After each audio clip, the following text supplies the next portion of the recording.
Good morning, Dan and Amy. So we're taking your wiener jokes, your favorite New York Post wiener headlines, and your wiener internet memes all morning.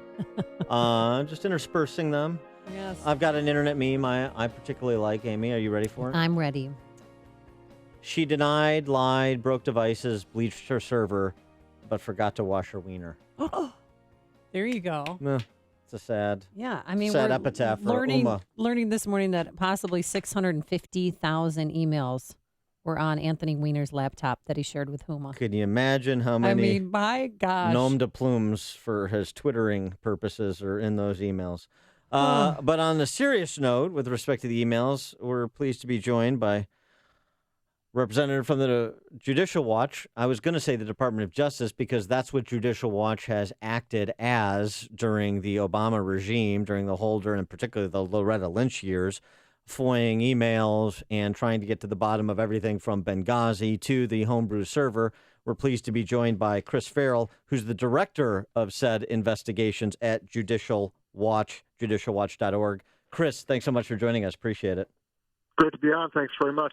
So how do you assess what happened on Friday with all of the groundwork that Judicial Watch has been doing through the courts and through FOIA to try and get to the truth with respect to Hillary and the emails pertaining to classified information?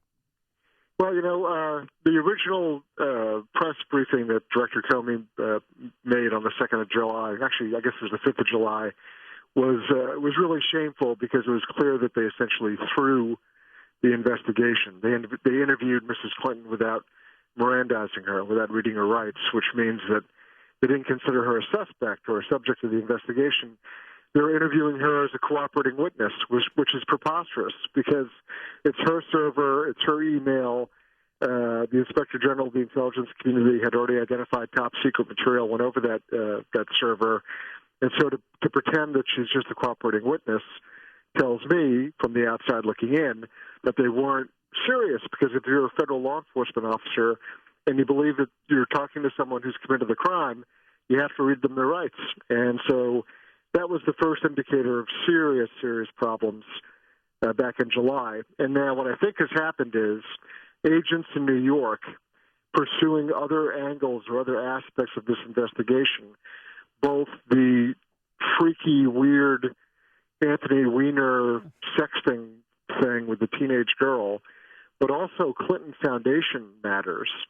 I think that those two efforts out of New York raised issues that could no longer be swept under the carpet or ignored or buried, and it put the FBI director in a position where he had to come forward and reveal that there was additional damning evidence. Do you think on those 650,000 emails that the 30,000 deleted emails of Hillary Clinton's could be there? Easily. I mean, it's one of these, the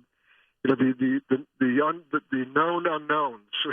I don't want to sound like Rumsfeld, but really that's kind of what we're left with. We know that there's a universe of records that Mrs. Clinton absconded with. We know she tried to destroy roughly half of them, and that she went ahead and even used BleachBit, or she had her underlings use BleachBit to try to really scramble the records forever. But, is that everything that was ever written? No. And frankly, her inner circle, the Cheryl Mills, Huma Abedin sort of layer of associates, they're the ones, managing her time and her schedule and her meetings. And so the stuff that they say, frankly, is also very pertinent and important to get to understand. And so, this is a problem of when you deliberately ditch an investigation because it's politically awkward, that doesn't mean all the evidence disappears. And now we have new evidence that I think the director of the FBI can't turn a blind eye to because there's too many agents who know, frankly. And now we're in this position where, they probably should have impaneled the grand jury and done something months and months ago. But now they're in this crazy position a week out from an election. Would you compare this to discovering that there was a recording system in the White House during the Nixon years? Or is it too soon to make such comparisons, that the discovery of this computer? That's not an unreasonable comparison because, This is these are all self-inflicted wounds by Mrs. Clinton, right? Mm-hmm. She's the one who dreamed up this idea of having this outside server. She's the one who was trying to hide or protect or in some way shield her activities from public scrutiny. They're the ones who set up this foundation, which is basically a money laundering operation. And then they announced, oh yeah, by the way, if we win the presidency, then we'll stop taking foreign money, which is like a dog whistle to every foreign, organization or tin pot dictator to hurry up and get their money in. Right? This is craziness, and the fact that you're not supposed to look at it, you're not supposed to call it what it is, or you're supposed to soft pedal it and downplay it because it's the Clintons. Well, right. No.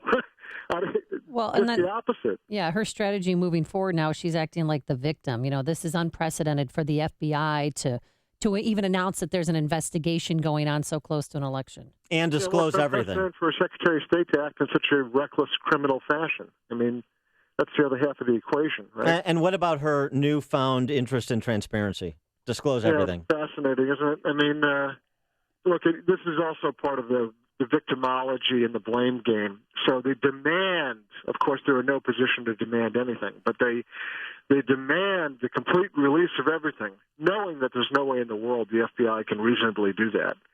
And then when they don't get their demand met, then they cry, oh, we're being persecuted, we're victims, this is unfair. Well, I mean, who created this entire monstrosity?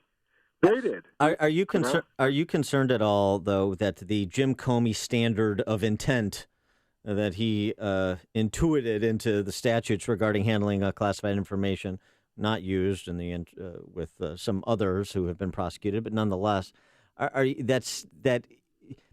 do you look at that? Do you look at that as now that's still a pending issue, or the FBI must have something that either is conclusive in terms of perjury or obstruction of justice or establishes the intent that Jim Comey said the previous emails didn't in order for them to do what they did on Friday?